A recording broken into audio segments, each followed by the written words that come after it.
Hello everyone, it's me JB from UniqueTutorials. Today in this video I'll show you how to enable private DNS in Android smartphones and tablets. So without further more delay, let's begin. So firstly just open the settings and just click on this connection option, and now just click on this more connection settings. Now you can see here private DNS, just click on it. So now you can see here private DNS provider hostname, so just select it.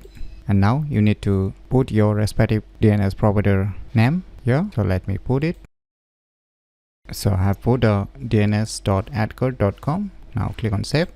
So now you can see the private DNS has been enabled, as you can see here, the respective hostname. So by using this method, you can easily enable private DNS in Android smartphones and tablets very easily. So if you never known about these cool tricks, then you should definitely give it a try. So if you find this video tutorial useful, please click on the thumbs like button, and if you're new to our channel, click on the subscribe button. And lastly, thanks for watching.